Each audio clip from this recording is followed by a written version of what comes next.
दोस्तों जरा सोचिए, न्यूक्लियर डिजास्टर की वजह से पूरी दुनिया खत्म हो चुकी है और दुनिया में कोई इंसान नहीं बचा है। लेकिन एक आइलैंड में सिर्फ एक लड़का और 6 लड़कियां किसी तरह से जिंदा बच गए हैं और ह्यूमैनिटी को आगे बढ़ाने की जिम्मेदारी इस एक लड़के और उन 6 लड़कियों के हाथों में है। आज की मूवी आफ्टर द डार्क में हम कुछ ऐसा ही देखेंगे।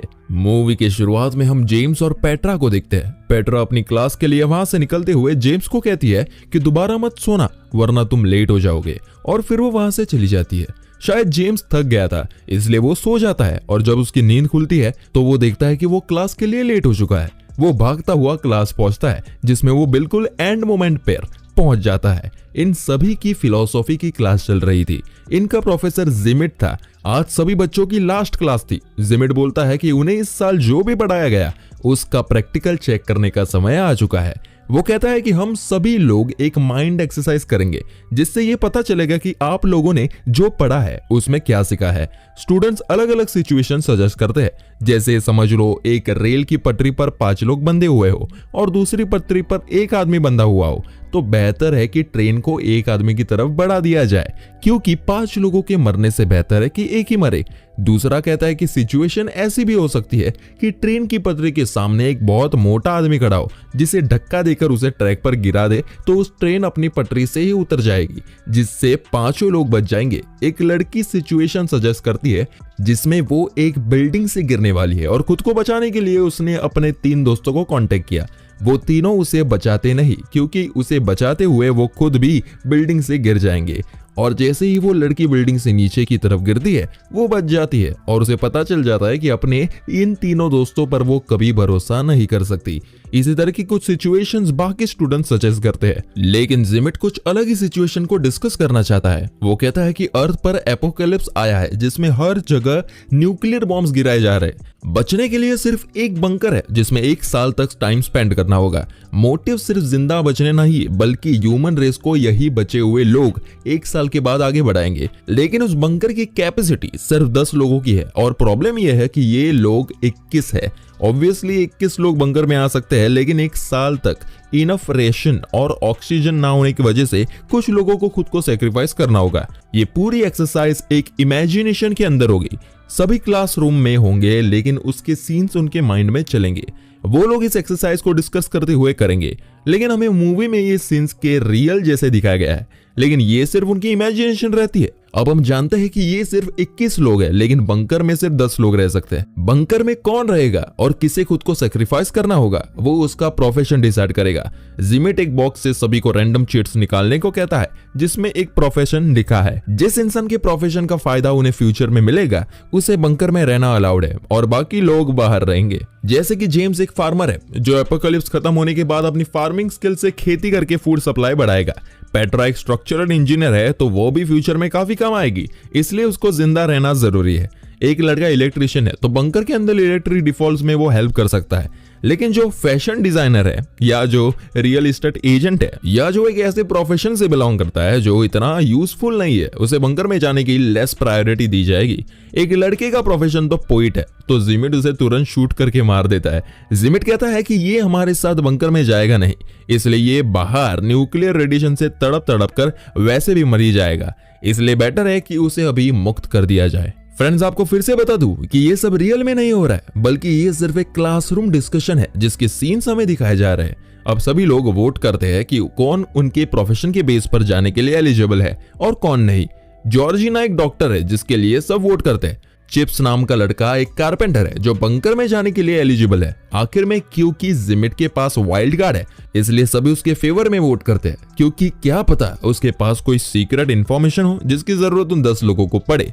अब हमारे पास वो सभी लोग हैं जो अगले 1 साल तक बंकर में रहेंगे और वो लोग हैं जो बंकर के बाहर रहकर न्यूक्लियर बॉम्ब से खत्म होंगे। जेम्स कहता है कि हम लोगों को बंकर में जाने से पहले कुछ देर के लिए अकेला रहना चाहिए। वो पेट्रा के साथ टाइम स्पेंड कर ही रहा था कि उसने गोली चलने की आवाज आती है और वो देखता है कि जिमिट ने उन सभी लोगों को गोली से मार दिया था जो लोगों को बाहर रहना था। बाकी सभी लोग प्लान बनाते हैं और बंकर के अंदर पहुंच जाते हैं और जिमिट के वहां पहुंचने से पहले दरवाजा बंद कर देते क्योंकि जिमिट उनके लिए अब खतरा लग रहा था। अब ये सभी लोग बंकर के अंदर अपना काफी टाइम स्पेंड करते हैं। एक दिन पेट्रा बाहर जाकर देखती है कि जिमिट न्यूक्लियर रेडिएशन की वजह से जल चुका था। वो बताता है कि बंकर के एग्जिट कोड सिर्फ उसे पता है और फिर वो वहीं पे अपना दम तोड़ देता है। जब बाकी सभी को ये बात पता चलती है तो उनमें से एक डोर को खोलने वाली थी, लेकिन बाकी उसको रोकते हुए कहते हैं कि दरवाजा खोलते ही रेडिएशन की वजह से सभी मारे जाएंगे।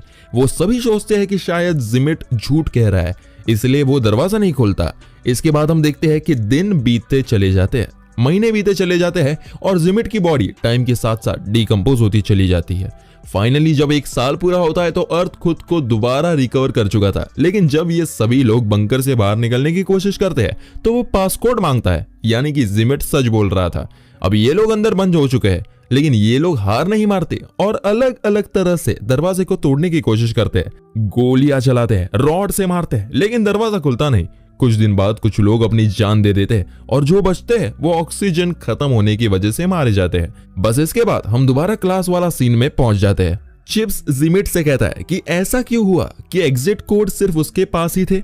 जिमिट उन्हें बताता है कि उसका प्रोफेशन कंस्ट्रक्शन का था और वो बंकर उसने ही बनाया था, जिस वजह से उसे उसका एग्जिट कोड मालूम था। वो कहता है कि अब एक और बार हम ये करेंगे, सब कुछ तो सेम ही रहेगा, कोई बदलाव नहीं होगा, लेकिन जो कार्ड सबके पास है उसे ओपन करने पर एक और स्पेसिफिकेशन लिखी हुई है जो नेक्स्ट राउंड के लिए इस बात का डिसाइड करेगी कि कौन बंकर में जाएगा और कौन बंकर के बाहर रहेगा। जैसे जेम्स के कार्ड में वो फार्मर तो है ही, लेकिन एक गे भी है, लेकिन फार्मर होने की वजह वो बंकर के अंदर जाने के लिए एलिजिबल है। लेकिन जॉर्जिना के कार्ड में लिखा है कि कुछ समय बाद वो एक वायरस से सफर होगी, जिस वजह से वो ज्यादा दिन सरवाइव नहीं करेगी, इसलिए उसके फेवर में कोई वोट नहीं करता। एक पोइट और एक ओपेरा सिंगर और कुछ आर्टिस्ट टाइप लोगों को भी कोई वोट नहीं करता। इसी तरह कुछ लोग जो पिछली बार बंकर के अंदर थे वो अब बाहर रहेंगे। अब हम दोबारा से सिचुएशन के अंदर थे जहां जिमिट दोबारा चालाकी से बंकर से गन लेकर अपने पास रख लेता है और दोबारा पोइट को शूट कर देता है। वो लोग 2 ग्रुप में डिवाइड हो जाते हैं, एक तरफ वो लोग जो बंकर के अंदर जाएंगे और दूसरी तरफ वो लोग जो बंकर के बाहर ही रहेंगे। जॉर्जिना जिमिट से कार की चाबी मांगती है और बाकी लोगों के साथ वहां से भागने की कोशिश करती है, लेकिन वो सब लोग न्यूक्लियर धमाके से मारे जाते हैं। जिमिट और बाकी सब बंकर के अंदर आ चुके थे। पेट्रा रात को देखती है कि जेम्स अपने बेड में नहीं है। जब वो उसे ढूंढते हुए जाती है तो वो देखती है कि जेम्स जैक नाम के लड़के के साथ इंटीमेट हो रहा था क्योंकि वो गे था। पेट्रा ये बात सभी लोगों को बताती है। जिमिट कहता है कि उन सभी लोगों को अब अपने पार्टनर्स चूज करने चाहिए जिससे वो लोग बच्चे पैदा कर सके। ह्यूमन स्पीसीज इससे ही आगे बढ़ेगी। सभी लोग इस पर एग्री होते हैं। सभी लड़कियां अपने पार्टनर्स चूज करते हैं, लेकिन पेट्रा अकेले रह जाती है तो उसे जिमिट को पार्टनर बनाने के लिए कहा जाता है। पेट्रा भी मान जाती है और जिमिट के साथ जाती है। जेम्स शॉक हो जाता है और उसे रोकने की कोशिश करता है, मगर खुद वो भी किसी और के साथ इंटीमेट हुआ था। ऐसे ही कई दिन बीत जाते हैं जब सभी अपने पार्टनर्स के साथ इंटीमेट होते हैं, लेकिन अब तक कोई प्रेग्नेंट नहीं हुआ। इसलिए जिमिट एक ऐसा पॉइंट रखता है जिससे सब हैरान और परेशान हो जाते हैं। वो कहता है कि अब हर लड़की हर लड़के के साथ इंटीमेट होगी ताकि कोई ना कोई प्रेग्नेंट हो जाए। वो कहता है कि ह्यूमन स्पीसीज को बचाना ही हमारी प्रायोरिटी है। इस बात से सब परेशान थे क्योंकि उन्हें अपने पार्टनर से लगाव था और वो नहीं चाहते कि उनका पार्टनर किसी और के साथ इंटीमेट हो। बोनी जो कि सिचुएशन में एक सोल्जर है और उसकी मेमोरी काफी शार्प है, वो जिमिट से कहती है कि वो और किसी के साथ इंटीमेट नहीं होगी और अगर उसने उसके साथ जबरदस्ती करने की कोशिश करी तो वो उसे जान से मार देगी। जिमिट इस बात को अपनी ईगो पर ले लेता है और गन लेकर सभी लोगों को रूम से बाहर निकालता है। वो बोनी पर गन तान देता है, लेकिन जैक जो कि अंदर ही छुपा हुआ था जिमिट से लड़ता है और इसी लड़ाई में वो जिमिट को घायल कर देता है। जिसके बाद जिमिट बाहर दरवाजे पर आकर खड़ा होता है। वो देखता है कि बंकर के बाहर आग लगी हुई थी, धमाके हो रखे थे। वो पासकोड डालता है और डोर ओपन करता है, जिससे अचानक धमाका हो जाता है और वो सभी लोग वही मर जाते हैं। और हम दोबारा पहुंच जाते हैं क्लासरूम में। सभी लोग थक चुके थे क्योंकि वो लोग इस एक्सरसाइज को सक्सेसफुल नहीं कर पा रहे थे। चिप्स कहता है कि हमें दोबारा ट्राई करना चाहिए, हम इससे बेहतर कर सकते हैं। तभी जेम्स जिमिट से कहता है कि जब उसने सभी लोगों को फर्स्ट टाइम कार्ड दिए थे तो उसने खासा क्यों था।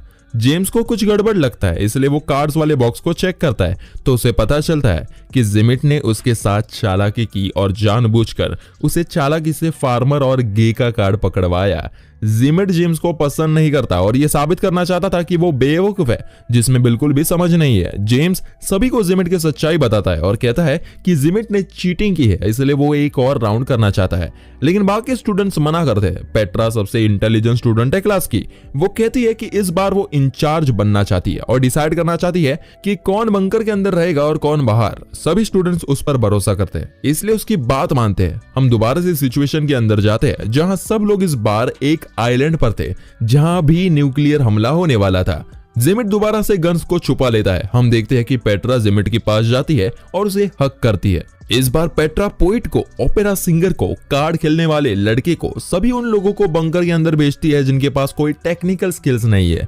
जिमिट उसके डिसीजन को गलत बताता है। जैसे पेट्रा ने एक फैशन डिजाइनर को बंकर के अंदर रखना चाहा क्योंकि फैशन डिजाइनर को कपड़ों की समझ होती है और सही कपड़े पहनने से सेल्फ एस्टीम बूस्ट होगा जिसका असर सिविलाइजेशन पर पड़ता है। उसने इस तरह के 10 लोगों का ग्रुप बनाया जिसमें जेम्स भी था लेकिन जिमिट नहीं था। पेट्रा ने खुद को भी बंकर से बाहर रखा। जिमिट बंकर के अंदर जाना चाहता है, इसलिए वो भड़क कर अपनी गन निकालने वाला था, लेकिन उसकी गन पेट्रा ने उसे हक करते हुए चोरी कर ली थी। वो पेट्रा से गन लेकर जेम्स को शूट करने वाला था कि जेम्स उस पर और बड़ी गन तान देता है और उसे जाने के लिए कहता है। जिमिट कहता है कि उन लोगों को पासकोड की जरूरत तो पड़ेगी जो सिर्फ मुझे पता है, लेकिन बोनी कहती है कि उसे पासकोड पता है क्योंकि पिछली बार जब जिमिट ने बाहर निकालने के लिए पासकोड डाला था तब बोनी ने उसे देख लिया था और शार्प मेमोरी की वजह से उसे याद भी था। ये सुनकर जिमिट वहां से चला जाता है। इसके बाद जेम्स पेट्रा को बंकर के अंदर आने कहता है, लेकिन पेट्रा नहीं मानती और कहती है कि यहाँ से थोड़ी दूर एक आइलैंड है, हम लोग बोट से वहां चले जाएंगे। लेकिन चिप्स पेट्रा को बोट की चाबी देने के बहाने अपने पास बुलाता है और उसे बंकर के अंदर भेजकर खुद को बाहर सेक्रीफाइस करता है। इधर ये सभी लोग बोट से निकल पड़ते हैं। पेट्रा और बाकी सब लोग इस बार अंदर काफी बढ़िया टाइम स्पेंड करते हैं क्योंकि इस बार वहां सब लोग आर्टिस्ट थे। वो लोग प्लेस पढ़ते हैं, पोइट अपनी पोइट्री सुनाता है, वो सब लोग काफी खुश थे और इसी तरह दिन बीत जाते हैं और 1 साल पूरा हो चुका था। लेकिन जब वो बाहर आते हैं तो देखते हैं कि सब कुछ वैसा ही था। बॉम्ब उनके आइलैंड पर गिरा ही नहीं। जिमिट कहता है कि वो सभी लोग इसके बाद भी जल्दी मारे जाएंगे क्योंकि उन लोगों के पास कोई ऐसे टेक्निकल स्किल्स है ही नहीं जिससे वो वहां से निकलने के लिए कुछ बना पाए और ना ही वो इस आइलैंड पर ज्यादा दिन सर्वाइव कर पाएंगे। लेकिन पेट्रा इससे अलग सोचती है। वो कहते हैं कि मैंने लॉजिक से नहीं बल्कि अपने दिल से फैसला लिया था, ये सोचकर कि हम जितना समय जिंदा रहे उतना टाइम खुशी से तो रहे, हम लोग मौत को भी खुशी खुशी एक्सेप्ट कर लेंगे। सिचुएशन के अंदर हम देखते हैं कि उनके पास एक बॉम्ब गिरता है। जेम्स मौत को एक्सेप्ट करके उसका बटन दबाने ही वाला था कि गन लेकर जिमिट वहां पहुंचता है जिसके बाल काफी बढ़ चुके थे और जो अभी तक जिंदा था उसकी सिर्फ एक गोली बची थी जिससे वो जेम्स को मारने वाला था कि सभी लोग जेम्स को बचाने के लिए उसके आगे आ जाते हैं और बॉम्ब का बटन दबा देते हैं जिससे वहां धमाका हो जाता है। इधर चिप्स अपने साइड की सिचुएशन बताता हुआ कहता है कि वो लोग बोट से दूसरे आइलैंड में पहुंच चुके थे जिसके बाद बचे हुए लड़कों के किसी ना किसी तरह मौत हो गई और वो अकेला 6 लड़कियों के साथ बचा था। उसके पास उन सबके साथ एक एक दिन इंटीमेट होने की अपॉर्चुनिटी थी और वो एक एक करके रोज लड़कियों के साथ इंटीमेट होता था और 7वें दिन आराम करता था। बस इसी तरह से उसने उस आइलैंड में अपना टाइम निकाला। ये सुनकर सब हंसने लगते हैं। क्लास अब खत्म हो चुकी थी और जिमिट की बोलती भी बंद हो चुकी थी। सभी अपनी नोटबुक सबमिट करके बाहर निकलते हैं। वेट कीजिए, ट्विस्ट अभी भी बाकी है। हम देखते हैं कि पेट्रा सबके जाने के बाद जिमिट के पास आती है और हमें यहाँ पता चलता है कि पेट्रा का अफेयर जिमिट के साथ चल रहा था। इसलिए जिमिट को जेम्स से जलन होती है क्योंकि पेट्रा जेम्स से प्यार करती है। पेट्रा उसे लास्ट टाइम किस करती है और वहां से चली जाती है। हम देखते हैं कि जिमिट अपने रूम में आता है जहां एक गन रखी हुई थी। हमें एक गोली चलने की आवाज सुनाई देती है। असल में ये भी जिमिट की एक इमेजिन की हुई एक सिचुएशन थी और इसी तरह की कुछ सिचुएशंस वो देखता है जिसके बाद ये माइंड बेंडिंग मूवी यही खत्म होती है। कमेंट करके बताइए आपको ये मूवी कैसी लगी और इस तरह की बेहतरीन एक्सप्लेनेशन देखने के लिए हमारे चैनल को सब्सक्राइब जरूर करें।